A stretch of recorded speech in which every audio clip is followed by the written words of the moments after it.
D'abord, c'est quoi AFS? African Food System.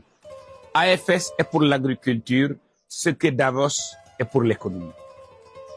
Nous comptons accueillir une dizaine de chefs d'État, une trentaine de ministres de l'Agriculture, plus de 5000 participants, dont le sous-secrétaire général des Nations Unies et tous les acteurs de la chaîne de valeur de l'agriculture.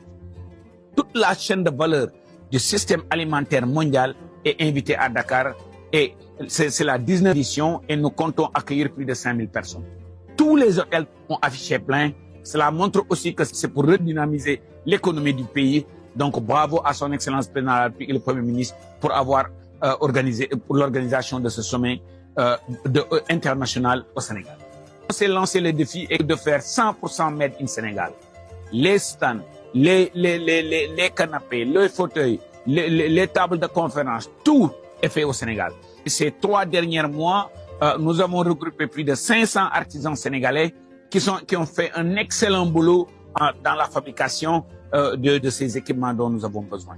Il y a aussi la gastronomie sénégalaise.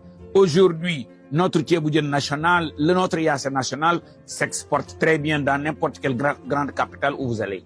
Et c'est une manière aussi de montrer l'art culinaire sénégalaise. Nous attendons 5000 participants internationaux et nous allons les divertir, mais en faisant aussi de l'utile, à savoir recréer, parler comment nous devons mieux produire pour nourrir les 8 milliards de personnes qui se trouvent de la population mondiale. D'après les études d'impact économique, c'est plus de 20 millions de dollars qui sont injectés dans l'économie. Mais quand on parle aussi à titre illustratif, vous imaginez 5000 personnes à 5 jours dans un pays à raison de 2 millions par personne sur les hôtels, les transports, les restaurants, etc. C'est 10 milliards que l'on injecte dans l'économie.